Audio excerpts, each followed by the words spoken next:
Think about Nintendo's most popular franchises. You got Mario, Zelda, Pokemon, but what about Donkey Kong? I love this guy. Back in the day I couldn't get enough of the Country series. And even though now everyone seems to hate it, Donkey Kong 64 was pretty good back then. Kinda curious how I'd feel about that one today, but we'll save that for another time. Either way, Donkey Kong ranks among some of the highest selling franchises Nintendo has ever had, which makes it strange that for a while, Donkey Kong just kinda disappeared. He was always around to party and race against the other guys, but instead of going on his own adventures, he'd end up starring in countless spin-off titles.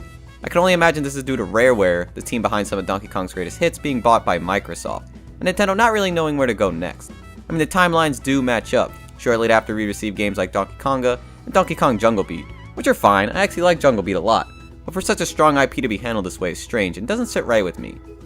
In 2010, we'd receive a trailer for Donkey Kong Country Returns, a return-to-form platformer experience created by Retro Studios, the guys behind such titles like the Metroid Prime trilogy and Mario Kart 7. This was it, man. Finally a Donkey Kong game I could actually look forward to. It looked amazing, everything was set in place for the grand return of Donkey Kong's platforming days. And for the most part, I think they succeeded, and so did Nintendo, as only a few years later we'd receive the follow-up game, Donkey Kong Country Tropical Freeze. I was really excited for this one, though I don't think the majority of consumers were. With series like Metroid and Star Fox being ignored, we all kind of expected Retro to move away from Donkey Kong and work on something new. But that wasn't the case. Nintendo was putting a good amount of marketing towards Donkey Kong for the first time in a while, but we know the state of the Wii U at this point, so it's hard to say if it all turned out well for them financially. It definitely didn't sell as well as Returns, that's for sure, and with mixed reviews in the beginning telling players it was too hard, or lacking variety, which I'll say now is a bunch of crap, I feel as if Tropical Freeze got ignored more than it should have. So let's talk about this one. It all starts off with Donkey Kong celebrating his birthday, but good times are not allowed here as across the sea a group of Vikings known as the Snowmads discover Donkey Kong's location and move in to strike.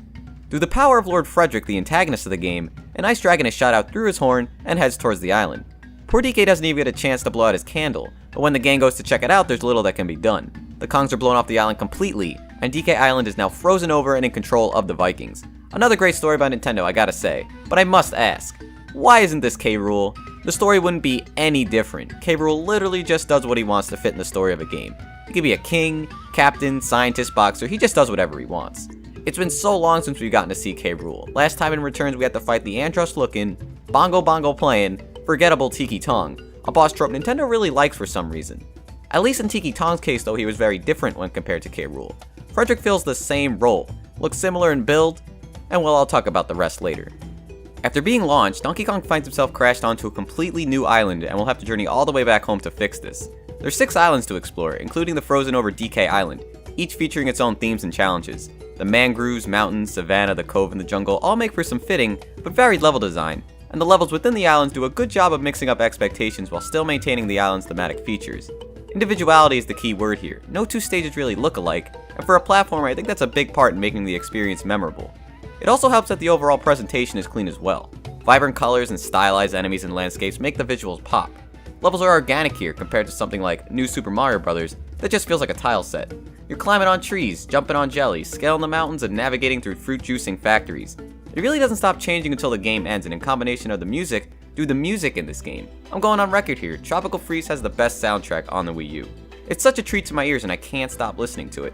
So many good original and remixed tunes, and if I'm not mistaken, almost every level has its own track, further adding to the game's strengths. The only real screw up here is Sticker Brush Symphony. Oh, they remixed it, and it sounds great, an excellent addition to the soundtrack. But someone at Retro decided to slap it onto a rocket barrel level. I haven't really talked about level design yet, but basically these rocket barrel levels are a returning stage gimmick from Returns where you control your rocket vertically with the A button as the screen auto-scrolls. I was never a big fan of these, but they did increase the overall spectacle of them here. Definitely more engaging than last time due to how the stage plays more of a role. Why does this suck for Sticker Brush though? Because every time you get into the barrel, the music switches to the rocket barrel theme. It's such a letdown, even more so because right after this level is a Bramble level. It's just upsetting, man, but really, the soundtrack is stellar, and I can't get enough of it. I have to imagine some of these levels are taxing on the Wii U though, as load times in this game are actually quite bad. Anywhere from between 10 to 20 seconds each time you enter or finish a level is just not good no matter how you look at it.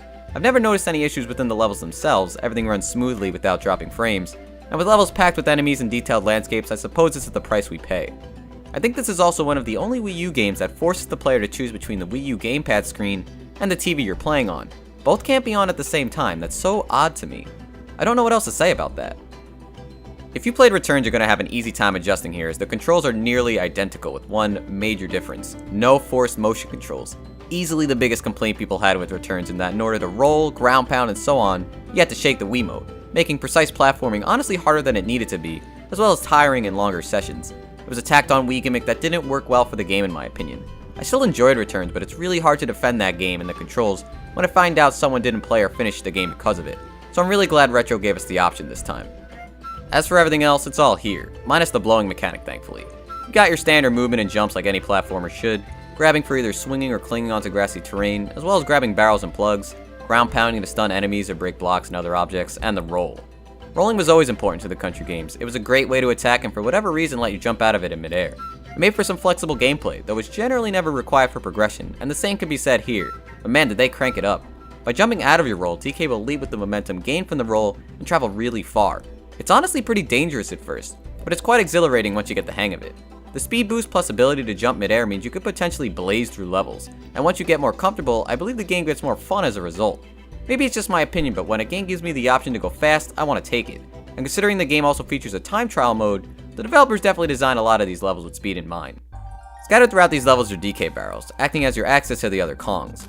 Retro decided to make these guys extensions to DK's moveset rather than playable characters, but it's a step up from Returns where you only had Diddy to choose from.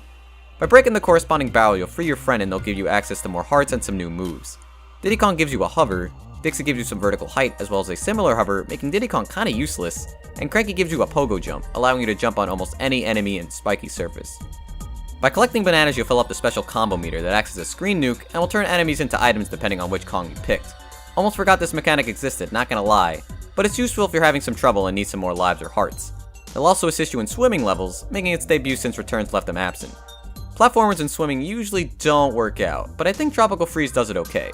Unlike older games, you can actually achieve some good speed underwater, but the movement can take some getting used to, since DK feels sorta heavy here. It helps for variety, but the bulk of swimming levels are contained in the 4th island instead of being spread out for better pacing.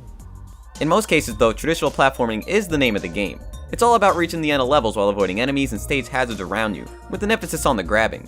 Whether it's swinging on vines, clinging onto ceilings, or grabbing bombs to blow open a path, the grab is implemented a lot, and it works extremely well in tandem with everything else. You'll be making your way through levels, landing those tight roll jumps, clearing all enemies, and then seamlessly grab onto some vines while keeping up the pace. It all just comes together and creates a nice rhythm and flow as you improve your skills.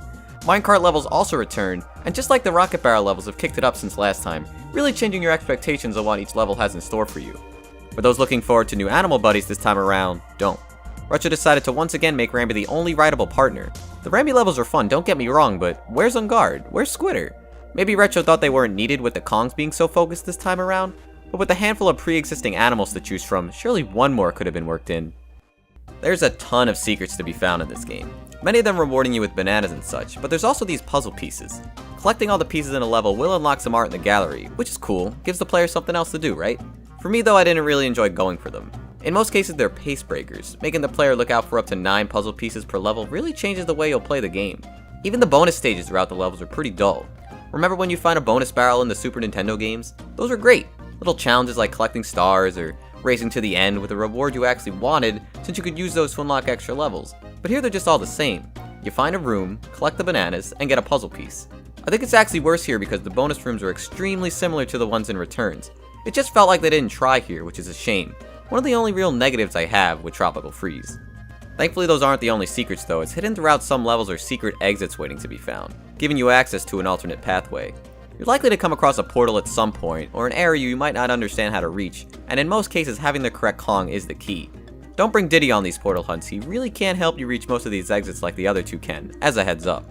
Outside of just adding some more game time, a lot of these secret levels are great. Check out the Busted Bayou here, going for that silhouette art style makes for a visual treat, with some great music to boot. Each island's gonna have you go up against a boss, and you know, these guys are pretty tough. It's hard to really expect challenge out of a platformer boss, but these guys do put up a fight, partially due to them taking 9 hits to defeat. Part of the challenge is definitely enduring it all without slipping up, but I prefer it this way over not having to try at all. Tropical Freeze is not a freebie, this game will challenge you, not just in the bosses but with most levels as well, but for whatever reason people find that to be a bad thing. Honestly, I think that only improves the quality of Tropical Freeze. A little bit of tension makes for a more engaging experience. You want to feel rewarded in a game, it's only natural. The satisfaction of overcoming a tough challenge, or just that moment in your head where it all clicks and you find yourself playing out of your mind, is what makes it all worth it. Don't worry though, Tropical Freeze also throws coins at the player, which can be used in the shop to buy more lives, DK barrels, invincibility potions, and more. If you're having trouble, don't neglect the shop, it's there for a reason. So you finally traveled through the 6 islands and made it to Frederick. It's time to take back your home. Let's do this. Oh wait, what's he doing? Oh, that looks familiar. Oh, is he just being K. Rool? Is this supposed to be a homage? This is why I can't get with this guy. It's a fine boss mechanically, it's challenging enough, but why, man? Why is he so similar to K. Rool? This is definitely a fanboy nitpick, but sorry, I just can't get with it. If you're gonna make a new villain, make him different, you know? Sense of Deja Vu is nothing out of the ordinary for a Nintendo game, but why change the main villain in the first place if you weren't gonna do anything with it? With enough perseverance, though, Frederick will go down, and Donkey Kong will fix the island through the power of the horn, wrapping up the main quest. For those wanting some extra challenge, look into collecting all the Kong letters. Each stage has 4 letters to collect, and if you collect all the letters in a world, you'll unlock the temple stage. These are tough, no checkpoints, and usually no DK barrels, though you can always bring one in, just don't die. These are totally optional, but do increase playtime by a decent amount. If you manage to complete all 6 temples, you'll unlock the secret world, a short but just as challenging set of stages with some bizarre level design. I really like these bonus stages. They act as a good test of skill for those wanting more, and all these levels feel just as fresh as any other stage from the main campaign. Completing all the levels will unlock hard mode, which also allows you to get a 200% save file. It's kind of extreme. 1 heart, no checkpoints, and you can't bring items. This is also the only way you'll be able to control the other Kongs by themselves in single player. Forgive me for not having co-op footage, couldn't find someone to play with this time, but it's fairly similar. Someone will have to play as Donkey Kong, however, since he's the only one who can carry the other Kongs, and lives are shared between the 2 players, making harder challenges twice as punishing. You gotta think about what makes a 2D platformer good, because in the end the developer is asking you to go from point A to point B, and that's it. Not everyone will likely answer the same, but for me it comes down to a few things. How's the presentation? Does it feel like the developers cared? What about the controls? Are they responsive and tight? And what about the gameplay? Is it, dare I say, fun? Tropical Freeze nails all these things for me, despite the little problems I had here and there. I put this among the best titles on the Wii U easily, and if you haven't tried it, I implore you to check it out. It's really hard to predict what Nintendo will do next with some of their franchises, but money speaks, so support what you love. That'll about do it for me though. Thanks for watching. Until next time.